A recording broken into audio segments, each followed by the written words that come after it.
ఈరోజు ఆలు బజ్జీ చేస్తున్నాండి.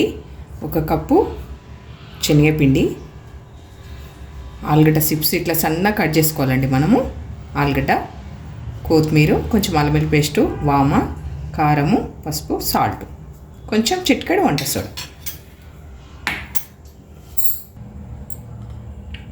కొంచెం కారం అండి సరిపోయినంత,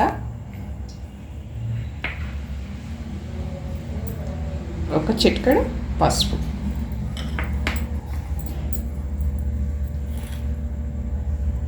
సాల్ట్,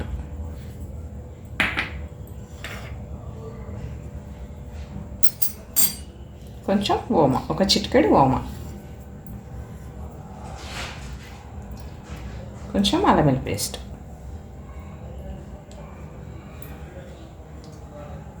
కొత్తిమీర,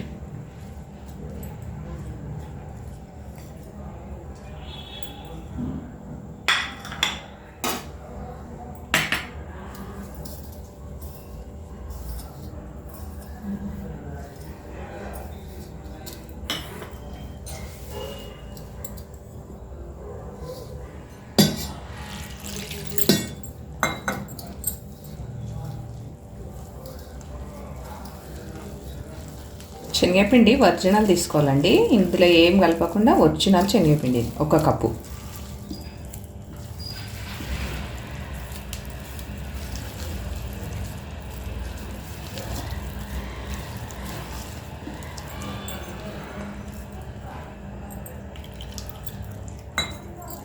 వాటర్ చూసి కొంచెం వేసుకోవాలండి. ఎక్కువ లూజ్ అయిపోతే మళ్ళీ ఆలుగడ్డ పట్టదు కదండి. కొంచెం మనం చూసుకుంటా వేసుకోవాలి.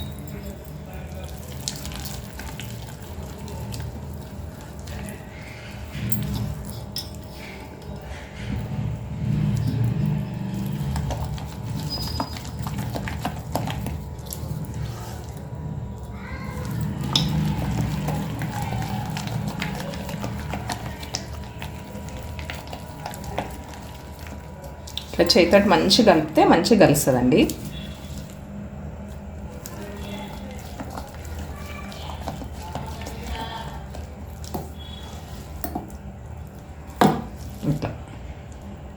ఇట్లుంటే సరిపోతుందండి.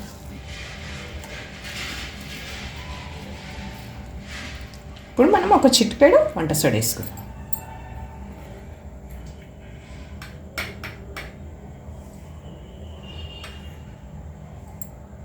ఒక కప్కి అది సరిపోతుందండి. ఎక్కువ వేసుకుంటే ఆయిల్ ఎక్కువ విరిసి నూనె ఉంటుందండి. అందుకని తక్కువనే వేసుకోవాలి వంట సోడా. వేసుకోకపోయినా ఏం కాదండి.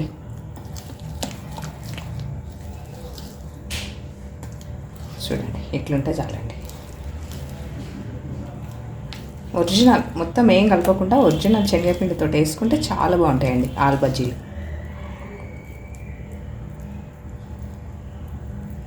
కొద్దిసేపు నానబెడదామండి. ఒక 10 నిమిషాలు నానబెడదాం. ఇప్పుడు ఆయిల్ వేడైందండి. ఒక 10 నిమిషాలు నానబెట్టిన పిండి వేసేద్దాం మనం ఆలు బజ్జీ. ఇట్లా వేసుకుంటే సరిపోతుందండి. మరీ ఎక్కువ పల్చగా పిండి వేస్తే ఏమవుతుందంటే వీటికి పట్టదండి. కొంచెం చూసుకొని మీరు మంచిగా కలుపుకోవాలి. చిన్నగా ఉన్నాయండి ఆలుగడ్డలు, పెద్దగా లేవు, అందుకే చిన్నగా వస్తున్నాయి. ఇదే టైపు మీరు చేసి చూడండి, చాలా బాగుంటాయండి.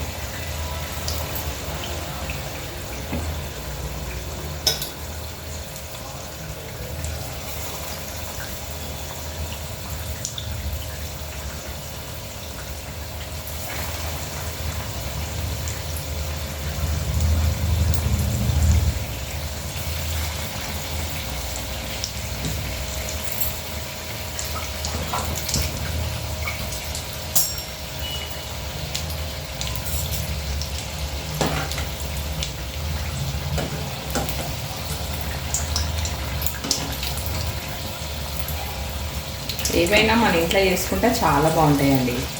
బయట తెచ్చుకొని తినడం కంటే మన ఇంట్లో వేసుకొని తింటే చాలా ఫ్రెష్గా ఉంటాయి, బాగుంటాయి.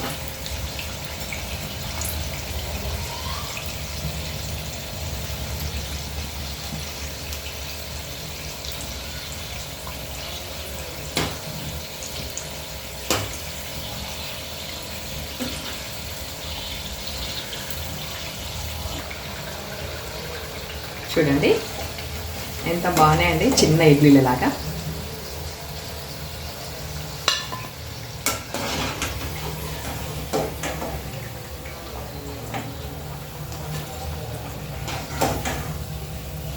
మీకు నచ్చినట్టయితే సబ్స్క్రైబ్ చేయండి, లైక్ చేయండి, మర్చిపోకండి.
చిన్న చిన్న ఆలు బజ్జీ.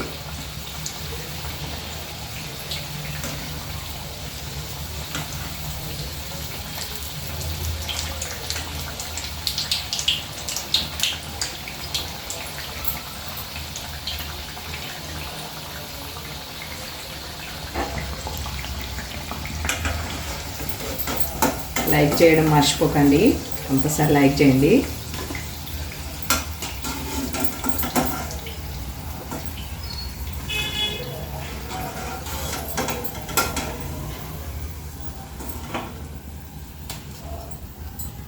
ఈ ఆలు బజ్జీ మీకు నచ్చినట్టయితే లైక్ చేయండి, షేర్ చేయండి, సబ్స్క్రైబ్ చేయండి.